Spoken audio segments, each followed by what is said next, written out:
feel like I had to spend way more money this year. I wonder how much more, and is there a way to even calculate that?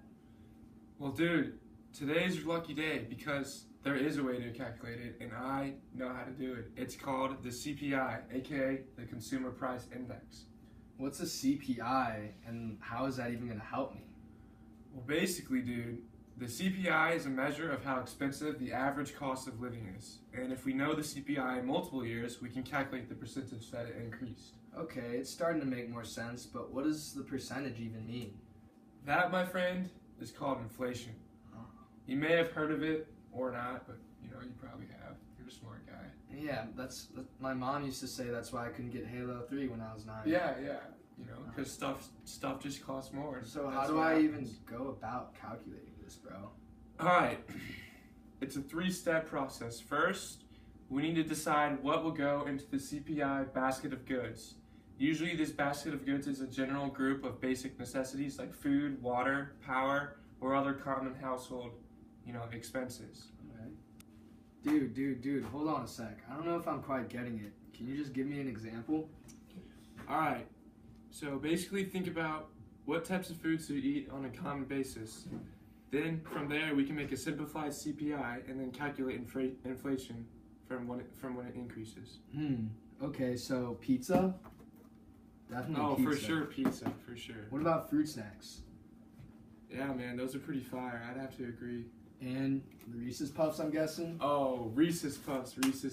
Chillin', bro. Dude, yeah, for sure. All right, so let's say the CPI basket of goods contains 5 pizzas, 10 fruit snacks, and 3 boxes of Reese's Puffs. Okay.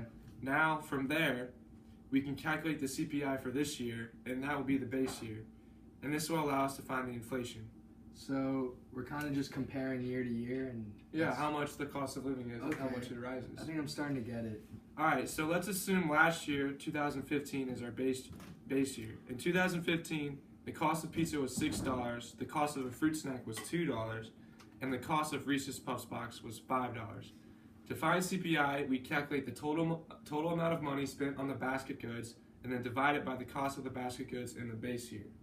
So for the base year, it's always going to be 100 because if you divide it by the cost of the basket good in the base year, it's the same thing, so it cancels out. Okay, so for 2015, the basket of goods would have been 30 plus 20 plus 15, so it would have been 65? It would have been 65, yeah. Alright, so the CPI would be $65 divided by $65 and times 100 to get a percent, so it would be 100 for 2015, which makes sense because it's our base year. But I want to know how much it increased for this year.